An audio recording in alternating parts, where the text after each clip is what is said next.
welcome to Edison Open House Global Healthcare 2021. In this session, we're going to look at the work of a French visible science company, Nicox, which develops innovative solutions to maintain vision and improve eye health. With me is their CEO, Michele Garufi. Michele, welcome. Thank you, Vivienne. That name, Nicox, gives you a clue as to the mechanism behind your work. Tell us a bit more about that first to give us a bit of context. Yeah, you're right, Vivienne, because Nicox includes NO, which is nitric oxide, which was the basis of our, the beginning of the company and still the basis of our research platform, because we have been the first company to develop an innovative way to deliver nitric oxide into the body for the different arrays of indication. And since 2011-12, we focus in ophthalmology. Michele, you're the co-founder of Nicox. What made you concentrate on the ophthalmology field? Well, we decided to focus in ophthalmology. Actually, the ophthalmology was the second field of application of our research platform. So we started the first research activities here in Milan, in our labs, research labs in Milan, because as you said correctly, Vivienne, Nicox is a French company, but as a co-founder, we're all based in Italy when we created the company with French venture capitalists, and we were a bunch of international managers, one Swedish, two Italian, one American, but based in Milano. We always kept the research here in Milano, and then the headquarters in south of France, and we have a clinical development center in the United States in North Carolina. So the first application was in a different field. The second application was in ophthalmology. It started around 2005-06 with the research collaboration at the time with Pfizer. And then in 2011 and 12, we decided to focus in ophthalmology because it was actually a field of very much interest for the research technology itself of Nicox. And as well, there was a field where Nicox could develop on his own the molecule. It's a very niche area. So it was a very high interest, and we did it.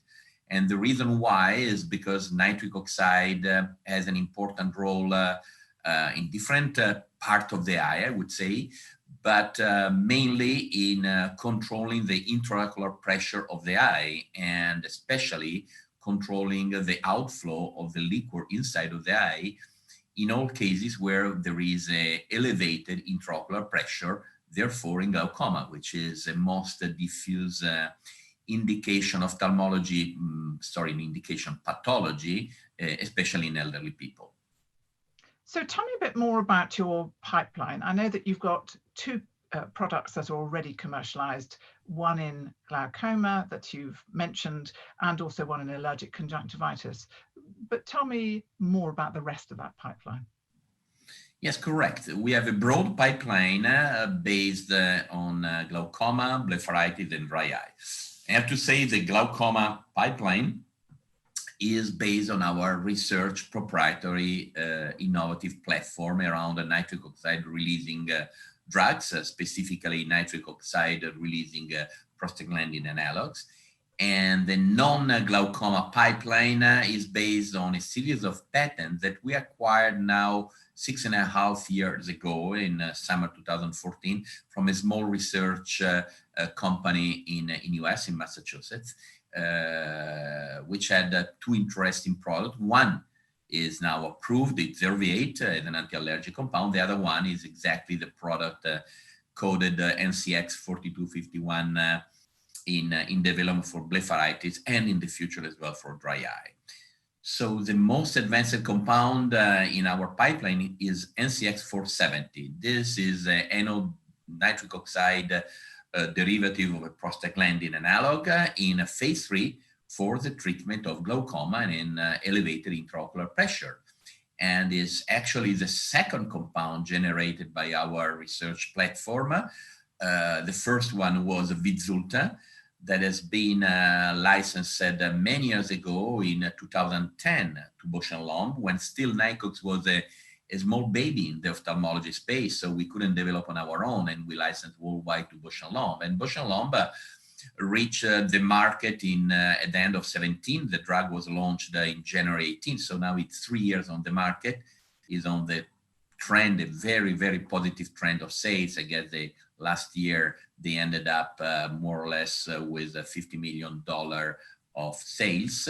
And but it's the first compound, the first new chemical entity ever generated by a French biotech company being approved by FDA US. So we are very proud of this success.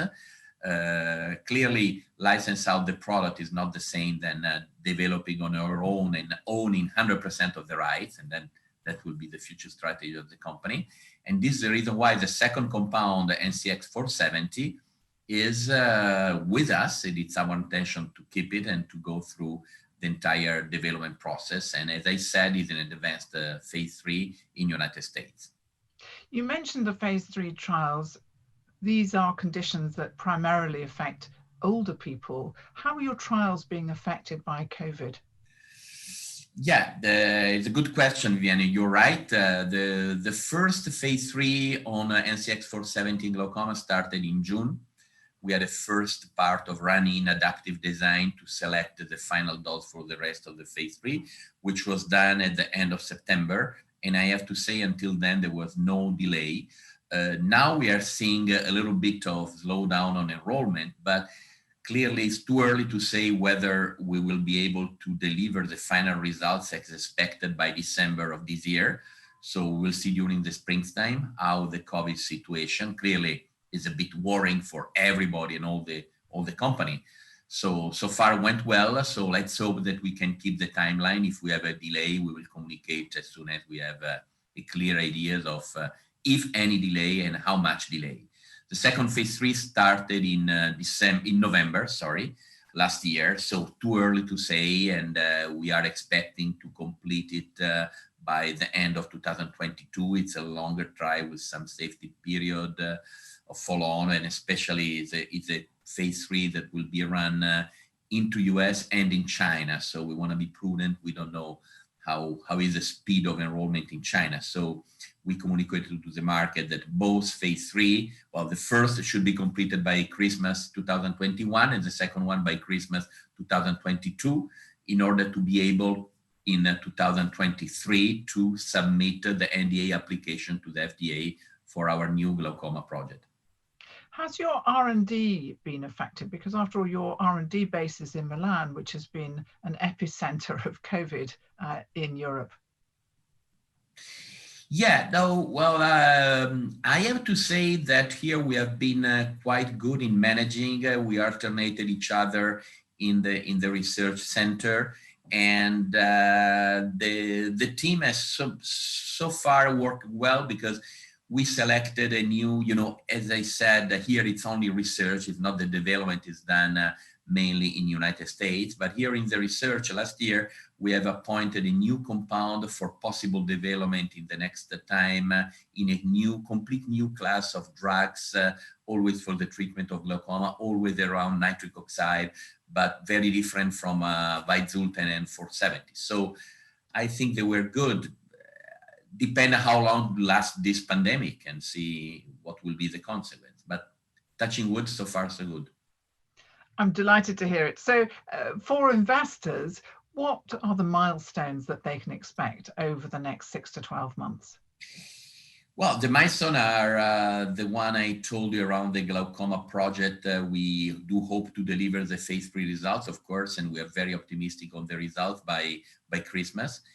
And as I focus my presentation on the glaucoma, as you correctly said, Vivienne, we have a second part of our pipeline, which is a non-glaucoma, which is based on the patents that we acquired 6 years ago from this research company in United States. And the first compound is on the market, we'll discuss later. But the second compound is this compound based on a steroid very well known as well in UK, fluticasone, has been developed by Glaxo, that we patented for use with a formulation specific for the treatment of blepharitis, with a little stick with a sponge that you by which you scrub your eyelids and you treat the symptom and sign of blepharitis, which is a recurrent disease for many patients. And a phase 2b trial is ongoing since December. And even here, we do hope by the end of the year to be able to deliver the results. So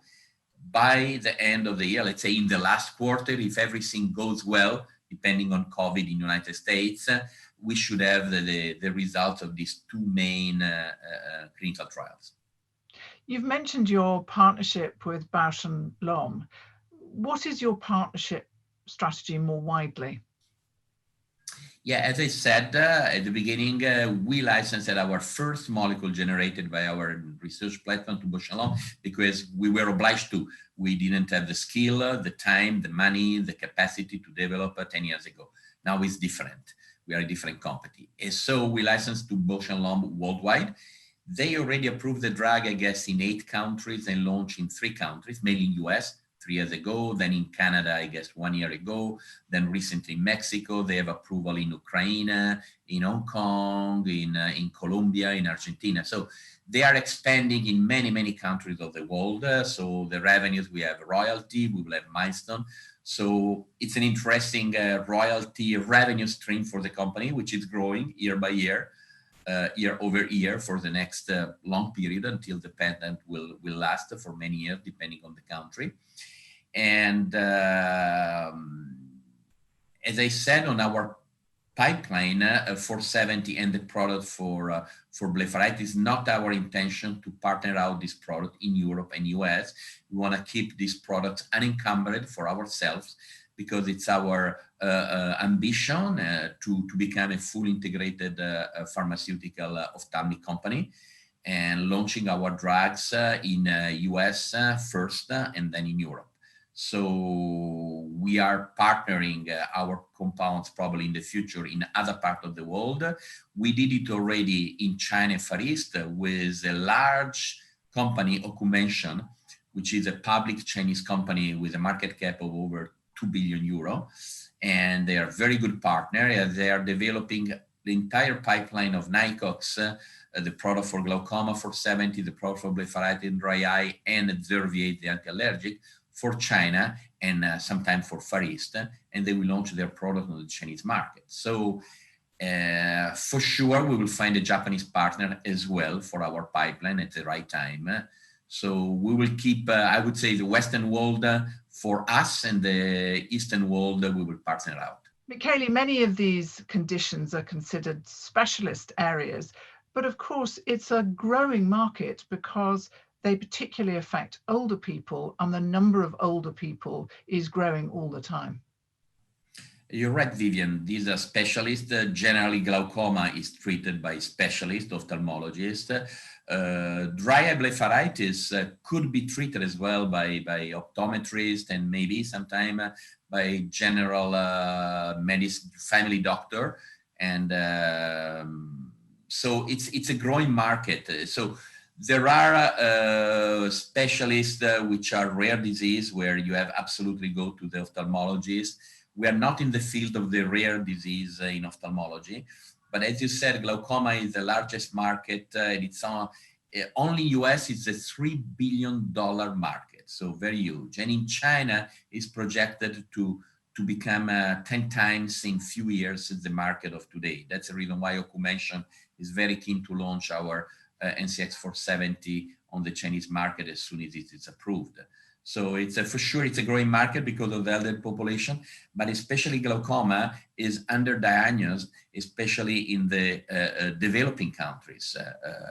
Also still in Europe and in US, there are many people who don't get on time the diagnosis of glaucoma. They can worsen their vision. So it's for sure a growing market, and NCX 470 has all the characteristics to become the best-in-class monocompound with an excellent activity, hopefully the best activity of all the other monocompounds, and a very good safety.